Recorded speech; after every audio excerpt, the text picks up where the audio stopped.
చెప్పింది చెయ్యి, వేసుకో.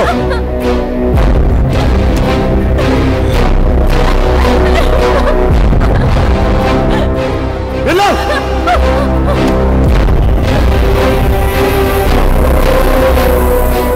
రానా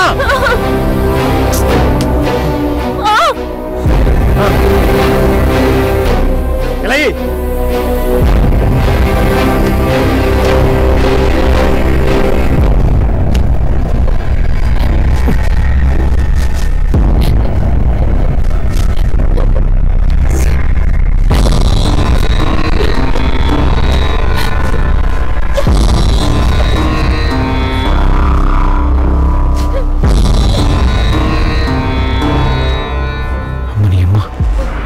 తీసుకెళ్తే గుర్తుపట్టేస్తారు కదా, ఏం చేద్దాం?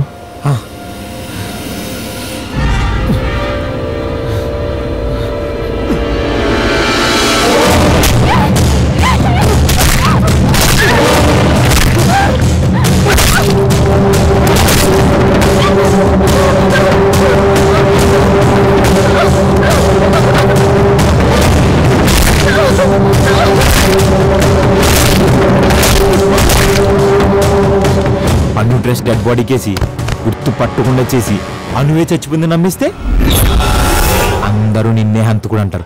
I'm safe. నిన్ను లోపలేస్తారు, నేను ఇక్కడ అనుతో.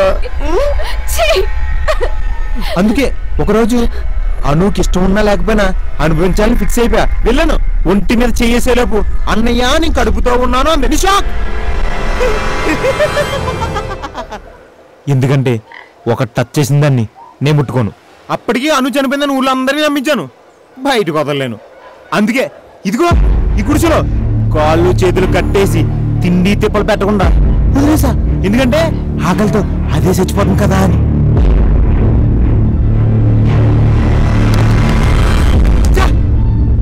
కానీ నీకు సంబంధించిన ఒక్క క్లూ కూడా పెట్టాలని ఆలోచన నాకు రాలేదేంట్రా. మట్టిపుర. అందుకే నువ్వు ఇంకా బయటే తిరుగుతున్నావు. కానీ ఎప్పుడైతే నువ్వు అను డెడ్ బాడీ ఫోటో షేర్ చేసుకున్నావో అప్పుడే నేను నాకు డౌట్ వచ్చిందా. ఆ క్షణం నుంచి నిన్ను అబ్జర్వ్ చేస్తూనే ఉన్నాను. నిజంగా ఈ మాటకి నాకు ఏ సంబంధం లేదురా. అమ్మ తోడు సరిగ్గా రొయ్యి పట్టడం చేత కాదు, మర్డర్ చేశాడంట. మరి ఎవర్రా? అశోక్ గడా.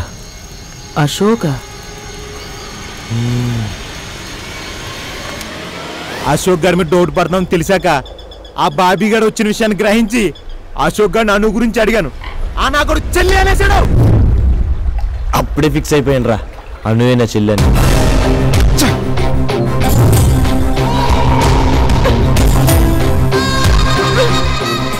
అక్కడికి ఆ పట్టాన్ని డైవర్ట్ చేశాను. ఆ క్షణం నువ్వు వీళ్ళని చంపేస్తావని. వాడు సేఫ్.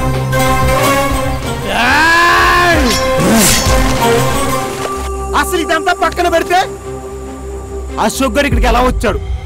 సరే వచ్చాడు, చచ్చాడు. నువ్వెలా వచ్చావు చెప్పు. నాకు పిచ్చెక్కిపోతే నువ్వెలా వచ్చావురా? నేను క్లూ ఎక్కడ వదిలేశాను చెప్పరా?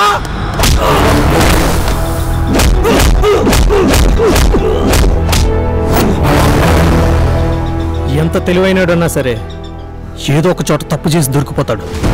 నువ్వు చేసిన తప్పేంటో చెప్పనా? అనుచున్ని ఇంజిన్ పైపు కట్టడం.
ప్రేమించిన అమ్మాయిని కూడా అనుభవించాలనుకున్నాం.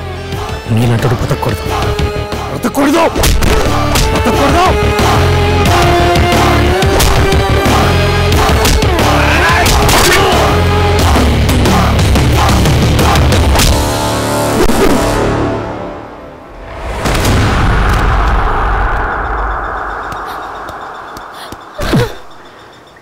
ఐఎమ్ సారీ అను, ఇదంతా నా వల్లే జరిగింది.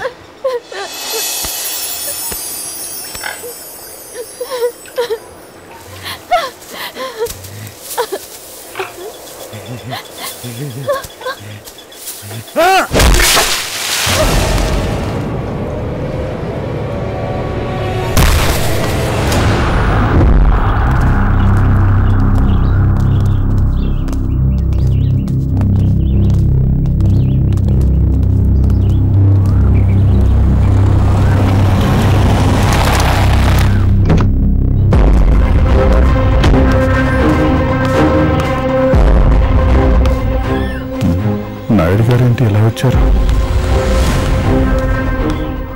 రాజుగారు, నా కొడుకు ఎక్కడ? రాత్రి నుంచి వాడు కనిపించట్లేదు. వాడిని ఏం చేశావు?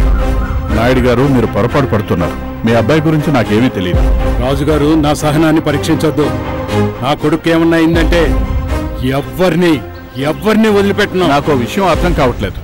రాత్రి నుంచి నీ కొడుకు కనిపించకపోతే నా ఊరు వచ్చి నా ఊరు వాళ్ళ ముందు నన్ను నిలదీస్తారా? నా కూతుర్ని చంపింది నీ కొడుకని నాకు తెలుసు. నేనేం చెయ్యాలి?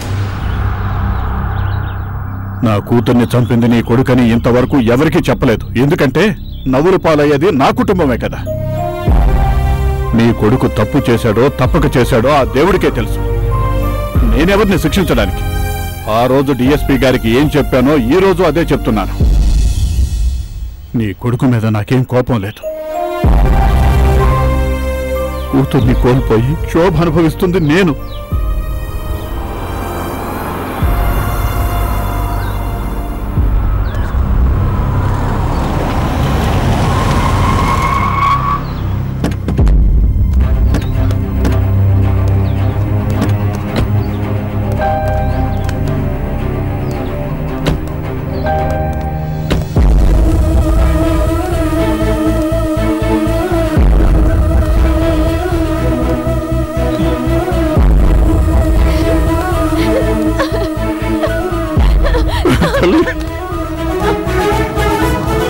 మీకు కృతజ్ఞతలు ఎలా చెప్పాలో తెలియడం లేదు ఎస్ఐ గారు. మీరు చెప్పాల్సింది నాకు కాదు, కర్ణాకి.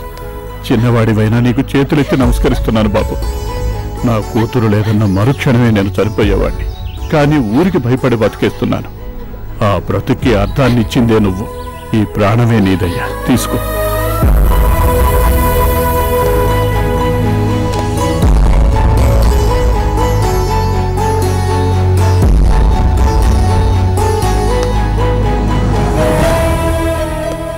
అంకుల్, ఇప్పుడు అను ప్రాణాలతో తిరిగి వచ్చింది కాబట్టి అను నాదని అంటున్నారు.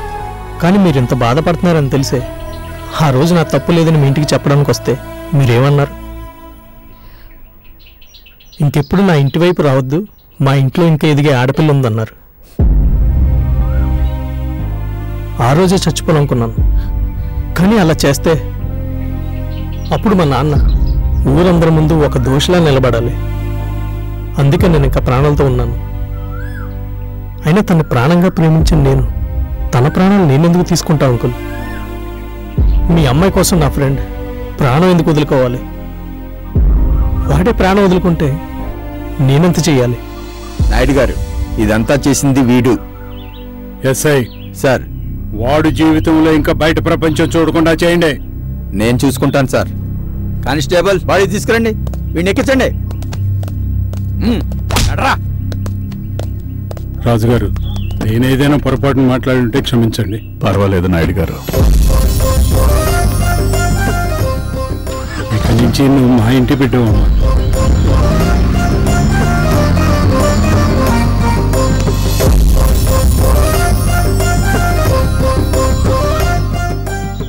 ఇప్పటి వరకు సీతారాముల్ని గుండెల్లో పెట్టుకున్న హనుమంతుడిని చూశాం. ఇక నుంచి సీతారాముల గుండెల్లో హనుమంతుడిని చూస్తాం.